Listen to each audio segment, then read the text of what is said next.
एका गोष्टीचं मला नक्कीच एक नाही म्हटलं तरी खेद आहे, जरूर आहे. कारण मधल्या काळामध्ये मी मुख्यमंत्री होतो. काल पाटील साहेब आले, रानडे साहेब आले, त्यांनी मला आजचं आमंत्रण दिलं आणि मी त्यांना प्रश्न केला, मी काय म्हणून येऊ तुमच्याकडे? मी मुख्यमंत्री होतो ना, पण मुख्यमंत्री असताना मी काही करू शकलो नाही.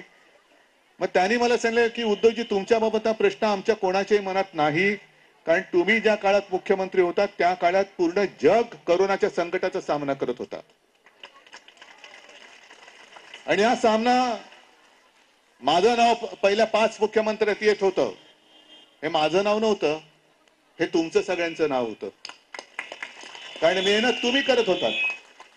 घराघरामध्ये जाऊन कोरोनाचा रुग्ण शोधणं, त्याला औषध पाणी देणं, त्याची हवाली पुसणं, हे सगळं तुम्ही करत होतात. आणि आज सुद्धा डिसेंबर पासून तुमचा हा लढा सुरू आहे.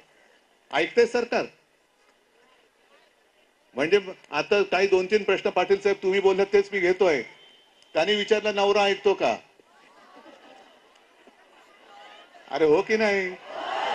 मी त्यांना तेच म्हटलं, नवरा म्हणजे काय सरकार आहे न ऐकायला? मग नवरा ऐकतो तर सरकार का नाही ऐकत?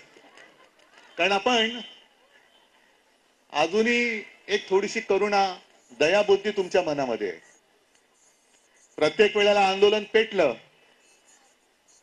की मंत्री येतात आणि मग जरा हे अधिवेशन जाऊ द्या, पुढच्या अधिवेशनात आम्ही याचा निकाल लावतो. अरे पहिलं पुढच्या अधिवेशनात पहिलं तू टिकशील का? तुझं सरकार राहील का? तुला दिल्लीतनं जसं बोललं जातं, करावं लागतं तसं तू करतोस. मी नागपूरच्या अधिवेशनाच्या काळात तिकडे नागपूरला होतो.